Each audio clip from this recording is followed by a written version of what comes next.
The Gospel of Luke, chapter 20. Now it happened on one of those days, as he taught the people in the temple, and preached the gospel, that the chief priests and the scribes, together with the elders, confronted him and spoke to him, saying, Tell us, by what authority are you doing these things?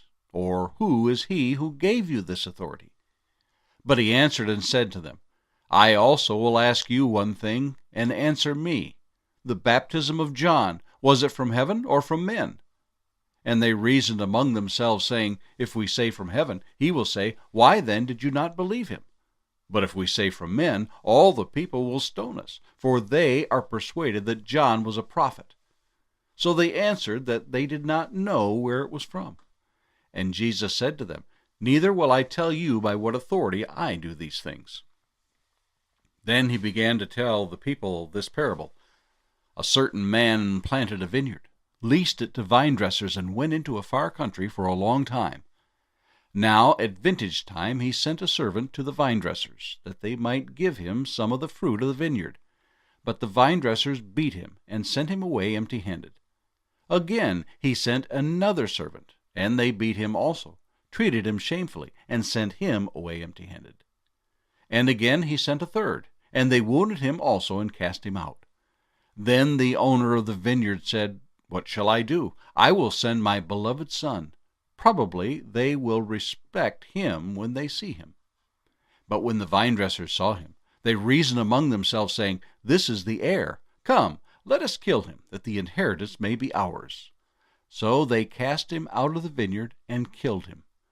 Therefore, what will the owner of the vineyard do to them? He will come and destroy those vine-dressers and give the vineyard to others. And when they heard it, they said, Certainly not. Then he looked at them and said, What then is this that is written? The stone which the builders rejected has become the chief cornerstone. Whoever falls on that stone will be broken, but on whomever it falls, it will grind him to powder. And the chief priests and the scribes that very hour sought to lay hands on him, but they feared the people, for they knew he had spoken this parable against them. So they watched him and sent spies who pretended to be righteous, that they might seize on his words, in order to deliver him to the power and the authority of the governor. Then they asked him, saying, Teacher, we know that you say and teach rightly, and you do not show personal favoritism, but teach the way of God in truth. Is it lawful for us to pay taxes to Caesar or not? But he perceived their craftiness and said to them, Why do you test me? Show me a denarius. Whose image and inscription does it have? They answered and said, Caesar's. And he said to them, Render therefore to Caesar the things that are Caesar's, and to God the things that are God's. But they could not catch him in his words in the presence of the people, and they marveled at his answer, and kept silent. Then some of the Sadducees, who denied that there is a resurrection, came to him and asked him, saying, Teacher, Moses wrote to us that if a man's brother dies, having a wife, and he dies without children, his brother should take his wife and raise up offspring for his brother. Now there were 7 brothers, and the first took a wife, and died without children. And the second took her as wife, and he died childless. Then the third took her, and in like manner the 7 also, and they left no children, and died. Last of all, the woman died also. Therefore, in the resurrection, whose wife does she become? For all 7 had her as wife. Jesus answered and said to them, The sons of this age marry and are given in marriage. But those who are counted worthy to attain that age and the resurrection from the dead neither marry nor are given in marriage, nor can they die any more, for they are equal to the angels and are sons of God, being sons of the resurrection. But even Moses showed in the burning bush passage that the dead are raised, when he called the Lord the God of Abraham, the God of Isaac, and the God of Jacob. He is not the God of the dead, but of the living, for all live to him. Then some of the scribes answered and said, Teacher, you have spoken well. But after that they dared not question him any more. And he said to them, How can they say that the Christ is the son of David?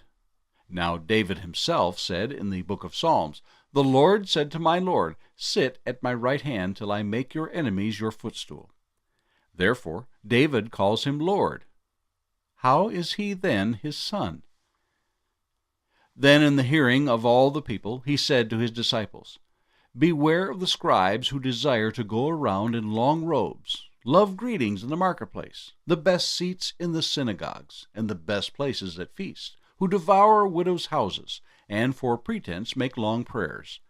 These will receive greater condemnation. Psalm 105. O give thanks to the Lord. Call upon his name. Make known his deeds among the peoples. Sing to him. Sing psalms to him. Talk of all his wondrous works. Glory in his holy name. Let the hearts of those rejoice who seek the Lord. Seek the Lord and his strength. Seek his face forevermore. Remember his marvelous works which he has done, his wonders and the judgments of his mouth. O seed of Abraham his servant, you children of Jacob, his chosen ones. He is the Lord our God. His judgments are in all the earth.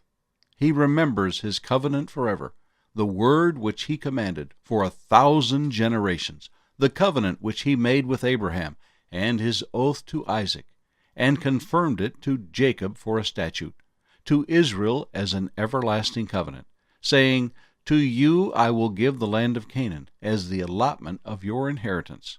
When they were few in number, indeed very few, and strangers in it, when they went from one nation to another, from one kingdom to another people, he permitted no one to do them wrong. Yes, he rebuked kings for their sakes, saying, Do not touch my anointed ones, and do my prophets no harm. Moreover, he called for a famine in the land. He destroyed all the provision of bread. He sent a man before them, Joseph, who was sold as a slave. They hurt his feet with fetters. He was laid in irons until the time that his word came to pass. The word of the Lord tested him. The king sent and released him. The ruler of the people let him go free. He made him lord of his house and ruler of all his possessions, to bind his princes at his pleasure and teach his elders wisdom. Israel also came into Egypt, and Jacob dwelt in the land of Ham. He increased his people greatly and made them stronger than their enemies. He turned their heart to hate his people, to deal craftily with his servants. He sent Moses his servant, and Aaron whom he had chosen. They performed his signs among them, and wonders in the land of Ham. He sent darkness, and made it dark, and they did not rebel against his word.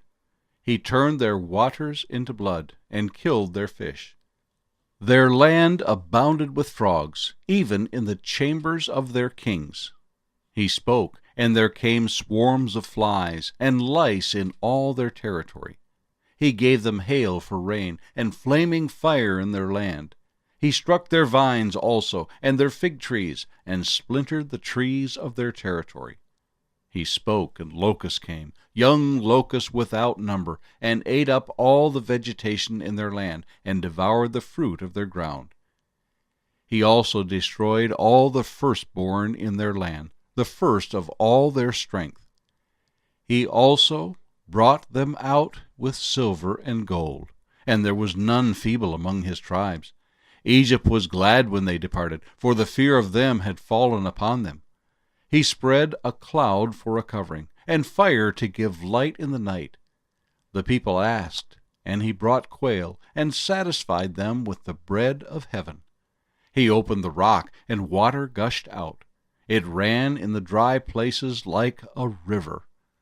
For he remembered his holy promise, and Abraham his servant. He brought out his people with joy, his chosen ones with gladness. He gave them the lands of the Gentiles, and they inherited the labor of the nations, that they might observe his statutes and keep his laws. Praise the Lord.